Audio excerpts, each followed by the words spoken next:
Suivez le journal avec STM Transport Voyageurs. Une nouvelle façon de voyager.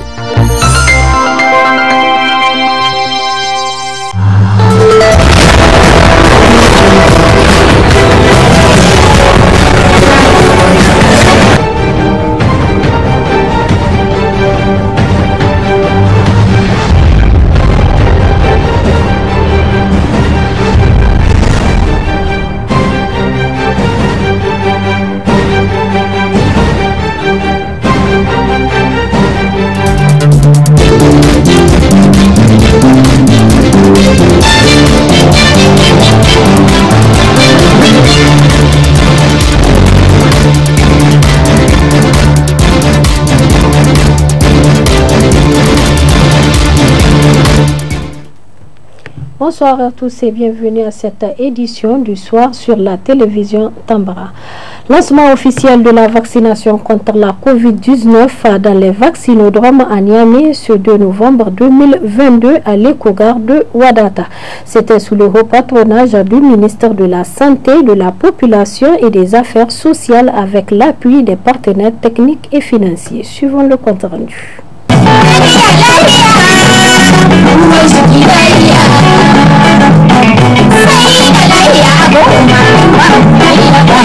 C'est pour accélérer le processus de la vaccination contre la Covid-19 que le gouvernement nigérien, avec l'appui technique et financier des multiples partenaires, dont entre autres l'UNICEF, ont procédé en ce jour à la vaccination contre la Covid-19 dans les vaccinodromes.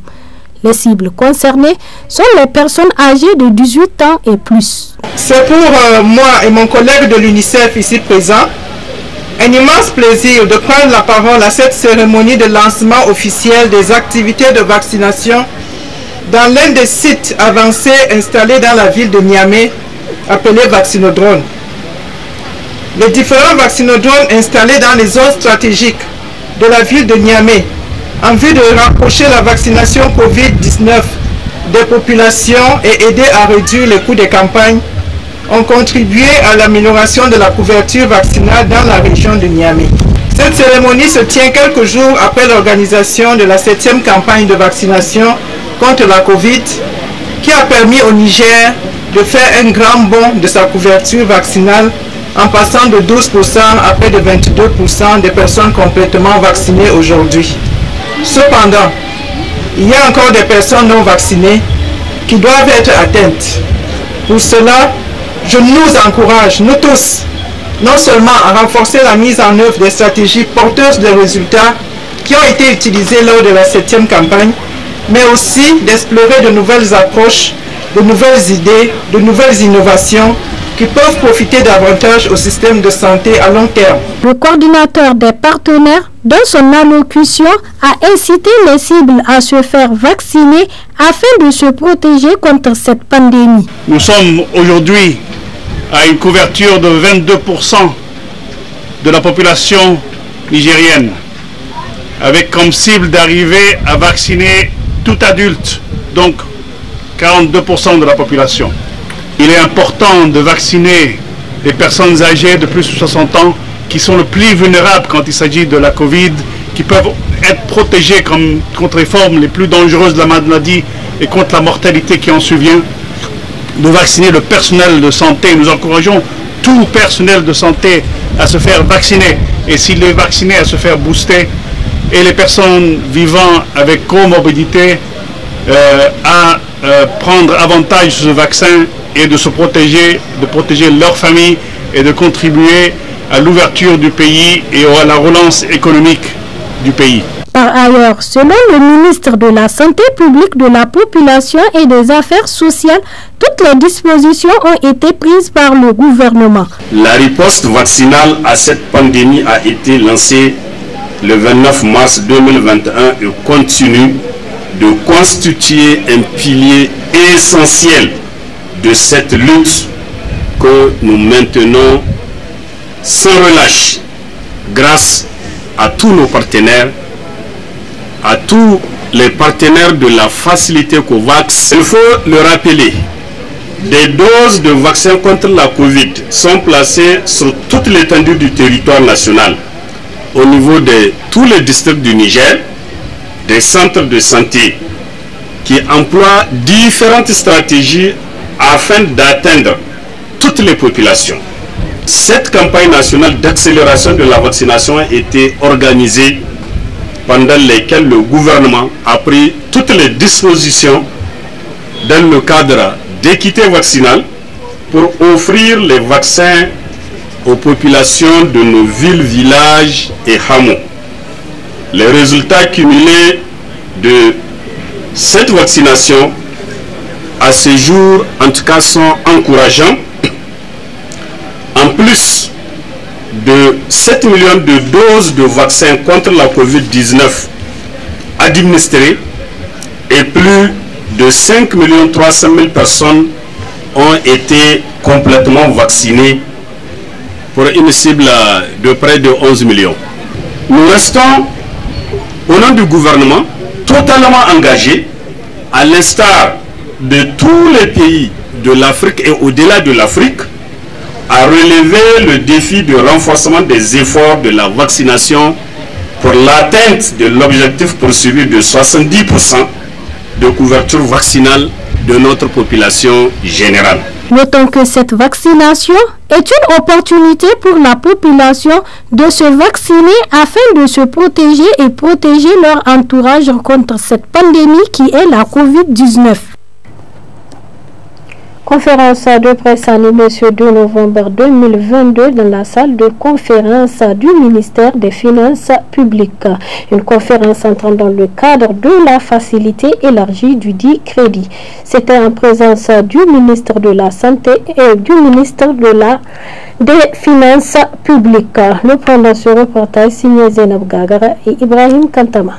Présentation des résultats de la deuxième revue du programme économique et financier du Niger, appuyé par la facilité élargie du crédit et de consultation au titre de l'article 4 du Fonds monétaire international et l'objectif visé à travers cette conférence de presse centrée sur l'accord conclu entre le Fonds monétaire international et les autorités nigériennes, notamment une deuxième revue de l'accord triennal appuyé par la facilité élargie du crédit en faveur du Niger. À la fin juin 2022, les résultats enregistrés dans le cadre du programme étaient globalement satisfaisants. Tous les critères quantitatifs de réalisation ont été respectés et les 5 objectifs indicatifs ont été atteints. En outre, la plupart des repères structurels ont été respectés, notamment l'adoption d'une feuille de route pour la révision et simplification du système fiscal.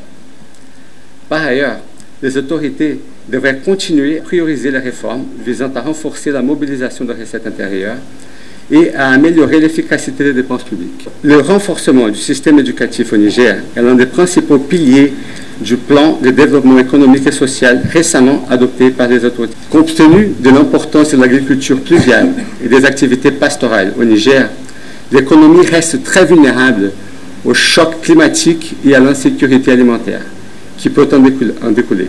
Le FMI continuera d'appuyer les efforts des autorités pour renforcer la gouvernance et la transparence. En prenant la parole, le ministre des Finances publiques a rappelé les objectifs visés à travers ce programme. Le programme a principalement pour objectif de renforcer les équilibres macroéconomiques et financiers, donc le cadre macroéconomique, de mettre en œuvre un certain nombre de réformes destinées à promouvoir la mobilisation des ressources, mais également de l'autre côté, naturellement, à renforcer les mesures en termes de la maîtrise de la qualité et de l'efficacité de la dépense.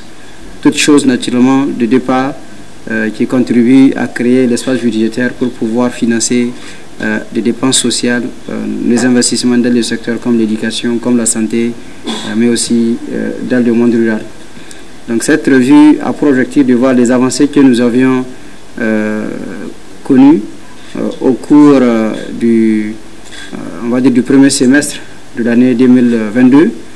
L'évaluation sur un certain nombre de critères macroéconomiques, mais aussi un certain nombre de mesures en termes de réformes, mais également projeter ces indicateurs sur la fin de l'année, mais aussi en 2023, tout en nous accordant sur les mesures à entreprendre également, toujours dans le sens de la mobilisation des ressources la qualité de la dépense, mais également le renforcement ou le développement du secteur privé et financier, toutes choses qui contribuent naturellement à la modernisation de l'économie. Cette coopération a été un moment d'échange constructif et fructueux entre les autorités nigériennes et l'équipe du Fonds monétaire international.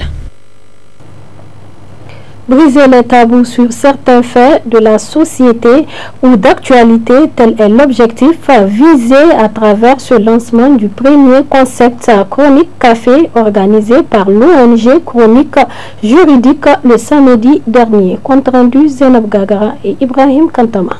Combattre l'ignorance par le partage du savoir est l'objectif visé à travers l'ONG Chronique Juridique. C'est dans ce cadre que l'ONG a lancé ce premier numéro du débat intitulé Chronique Café sur le thème l'homosexualité au Niger, le doute persistant. Une occasion pour la coordonnatrice de l'ONG Chronique Juridique et initiatrice de ce concept Chronique Café de revenir sur les raisons qui l'ont poussé à la création de ce concept Chronique Café. J'explique le droit et même en expliquant le droit, je vois par exemple sur Twitter, des gens ont dit Madame Gauche fait l'apologie de l'homosexualité. C'est quoi le rôle du juge dans une société? Le juge est là pour rappeler aux citoyens quels sont leurs droits et quels sont leurs devoirs. Mais la qualité première du juge, c'est de rester scientifique. En tant que magistrat, il ne nous appartient pas à nous de dire aux Nigériens faut-il criminaliser ou faut-il laisser les gens libres de leurs orientations sexuelles. Le juge, son outil, c'est le code pénal. Il appartient au législateur de donner un outil de travail au juge et le juge l'applique dans toute sa plénitude. Aujourd'hui, qu'il y ait un vide juridique ou qu'il n'y ait pas, le débat ne se passe pas devant les juridictions. Le débat, il se pose d'abord dans la rue et vos représentants qui sont les députés décident de qu'est-ce que nous voulons pour notre société. Donc, je voulais, à travers Chronique Café, que des faits sociaux souvent extrêmement controversés, qu'on puisse s'asseoir entre techniciens, qu'on vous explique l'état des textes. Quand il y a vide juridique, qu'on vous le dise. Et on vous renvoie, vous, vers le législateur. C'est à vous de dire, il y a quelque chose qui est important et que je rappelle en tant que magistrat. On dit, ma liberté s'arrête là où commence celle des autres.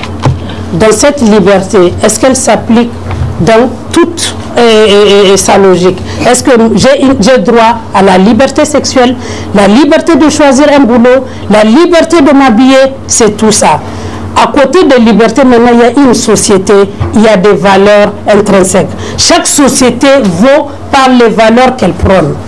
Est-ce que ce qui est valable chez nos voisins l'est chez moi? C'est ça les questions qu'on se pose. Est-ce que dans notre liberté, on devrait aller jusqu'au bout? Est-ce que lorsque ma liberté blesse les autres? Est-ce que lorsque ma liberté perturbe ma société? Est-ce que lorsque ma liberté empêche au grand nombre de jouir de leur liberté, on est encore dans la liberté? Un sujet étant d'actualité dans le pays a été abordé avec tant d'objectivité. Dans nos coutumes et traditions, que l'homme doit se marier avec une femme, que l'homme doit être en couple avec une femme, que l'homme ne doit pas être avec un homme, que la femme ne doit pas être avec une femme, que la femme doit être avec un homme. C'est ce qu'on considère comme étant une tradition chez nous. Par conséquent, à l'heure actuelle, on considère l'homosexualité comme étant une reconnaissance de loi de police nigérienne. L'article 3 alinéa 1er du Code civil dispose que les lois de police et de sûreté obligent tous ceux qui habitent le territoire, donc qu'ils soient nationaux ou étrangers. Enfin, c'est l'aspect droit de l'homme. On se demande, est-ce que l'homosexualité est un droit de l'homme? Honnêtement, lorsque je me suis posé cette question, j'ai hésité, j'ai vérifié profondément et j'ai parvenu à la conclusion ou à la réponse selon laquelle, à l'état actuel de notre législation, de notre droit positif, on ne peut pas considérer l'homosexualité comme étant un droit de l'homme. Cet espace chronique café va sans nul doute permettre aux citoyens lambda de comprendre certains concepts sous l'angle purement juridique et de débattre aussi sur les sujets et les faits préoccupant la population dans le pays. Enfin, ce premier numéro du Chronique Café a été un débat très riche. La fistule génitale féminine est l'une des liaisons les plus graves et les plus dangereuses susceptibles de survenir lors des accouchements. Ainsi, pour lutter contre ce fléau, l'ONG DIMOL, qui signifie en langue peul la dignité, vient en aide depuis plusieurs années à ces femmes. Suivant ce reportage réalisé au centre d'hébergement des femmes victimes de fistules génitales de l'ONG DIMOL. Très bonne réception. Au revoir.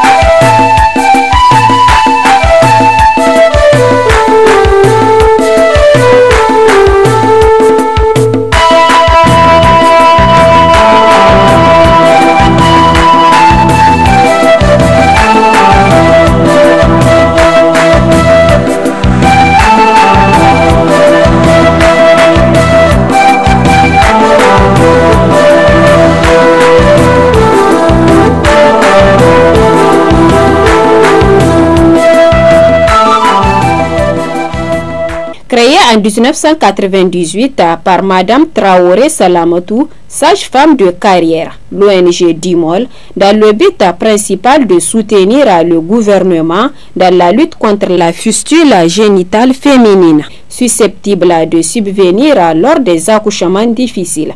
Face à cette situation difficile que vivent les femmes victimes de la fistule génitale, en grande majorité dans les zones rurales, les plus reculés des centres médicaux, l'ONG DIMOL, engagée dans la lutte contre ces fléaux, à travers multiples stratégies, l'ONG DIMOL se rend dans les zones rurales afin de venir en aide aux femmes victimes de la fistule génitale, malgré les difficultés d'identification de ces victimes. Nous avons initié 3 stratégies.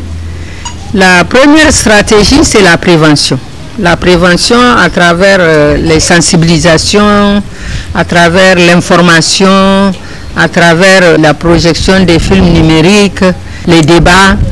Deuxième aspect, c'est la recherche des femmes.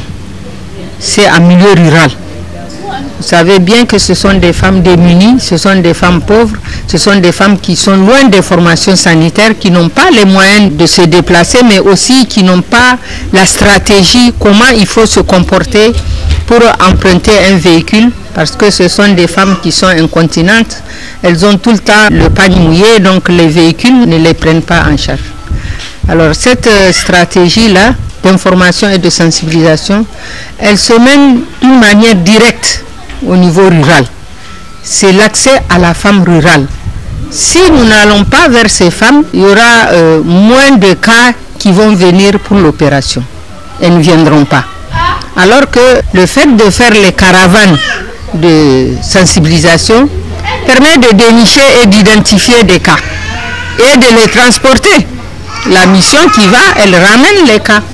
L'autre stratégie, c'est une fois qu'elles sont chez nous, c'est la prise en charge médicale. La troisième stratégie qui est la réintégration sociale accompagnée.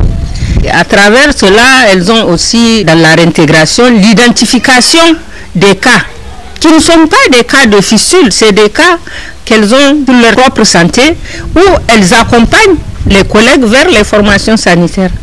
Elles ont également la possibilité de dénoncer les mariages d'enfants. Parce que vous savez que la plupart des cas de fistule, c'est au premier accouchement. Et au premier accouchement, ça veut dire que ce sont des petites filles, et souvent non scolarisées, et elles luttent aussi pour la scolarisation. Pas des filles seulement, même des garçons, parce qu'aujourd'hui, le savoir, c'est à 2 sens. Donc, elles sont, en tout cas, nanties, pour pouvoir faire beaucoup de sensibilisation. Et l'autre aspect, c'est l'autonomisation économique. Et ces femmes, nous menons une activité importante pour qu'elles soient autonomes. Parce que c'est la pauvreté qui a prévalu pour qu'elles soient victimes.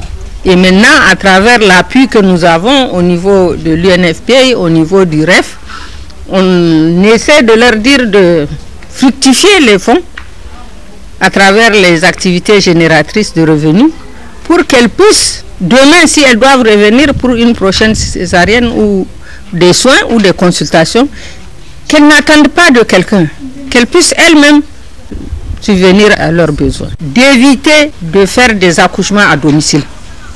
Il faut qu'elles se prennent en charge dès qu'elles savent qu'elles sont en grossesse pour les consultations prénatales et pour accoucher dans les formations sanitaires. Et qu'elles aillent vite. Plusieurs dispositions ont été prises par l'ONG DIMOL grâce à son centre d'hébergement des femmes victimes de fistules génitales, explique la gestionnaire de l'ONG. Dès qu'elles arrivent du village, nous les prenons au niveau de l'agence de voyage. Une fois qu'elles sont là, elles ont nos coordonnées. Donc elles nous appellent, le véhicule va les chercher au niveau de l'agence de voyage.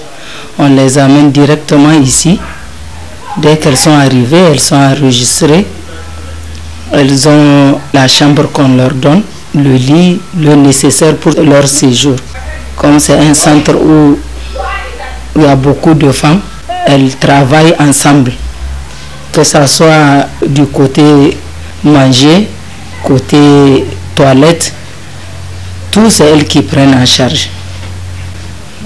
Donc durant son séjour ici,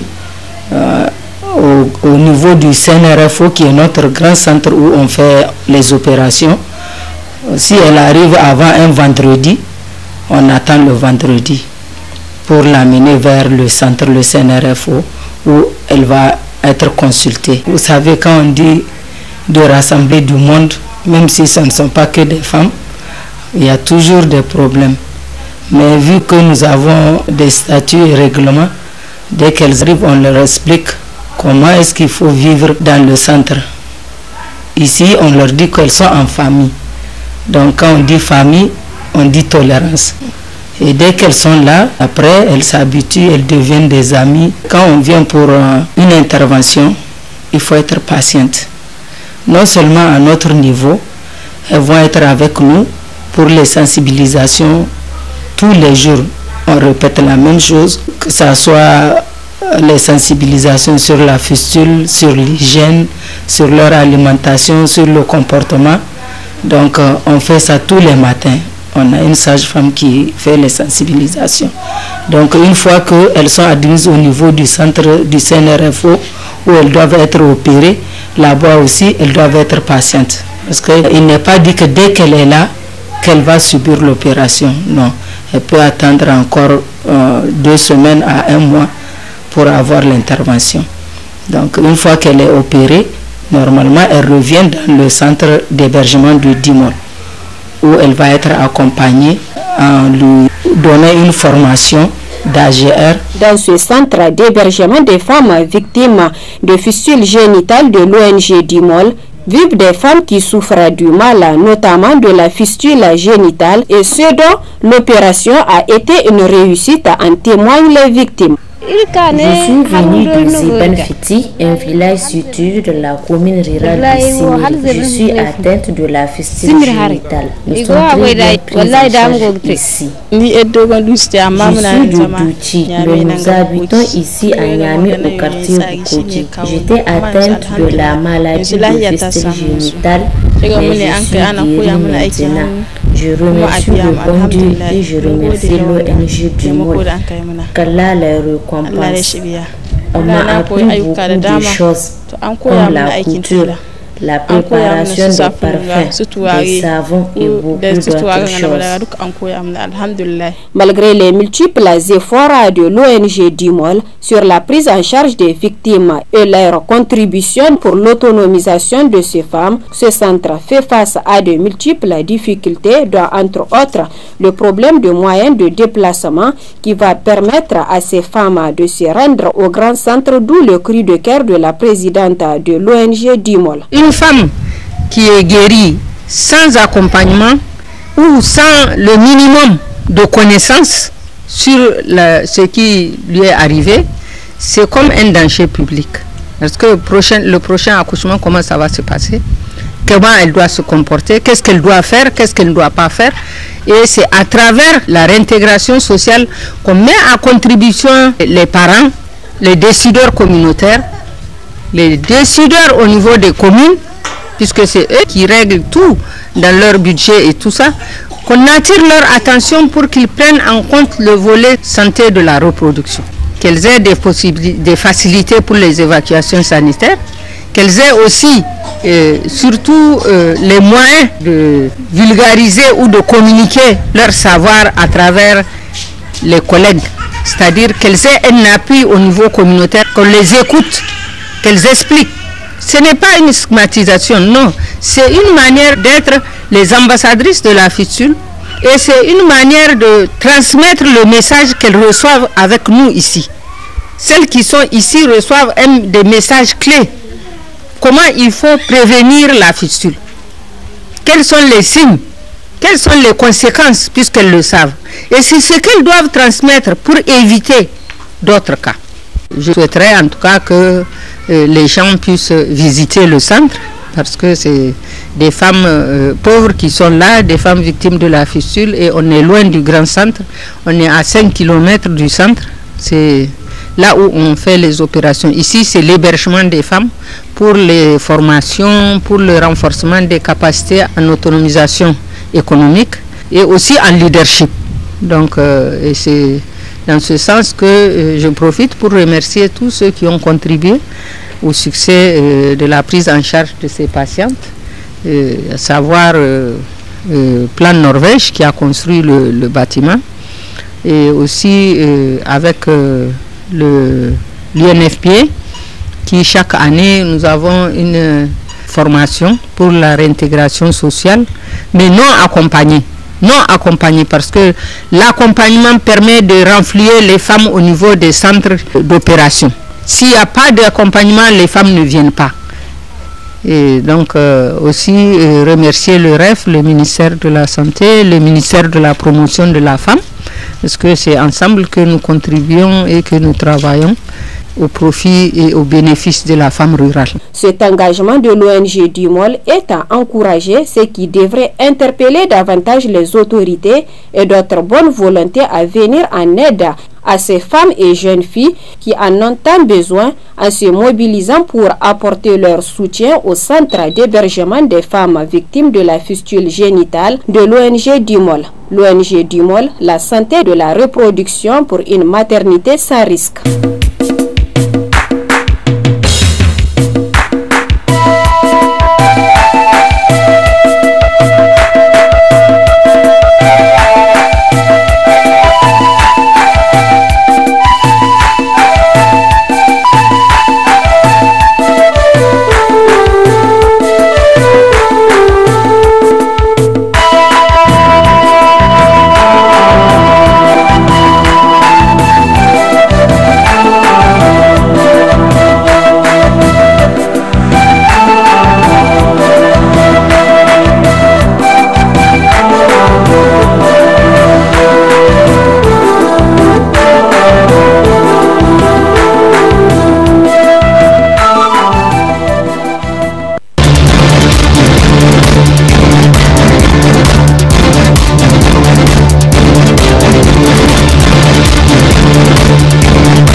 Ce journal vous a été présenté par STM Transport Voyageurs.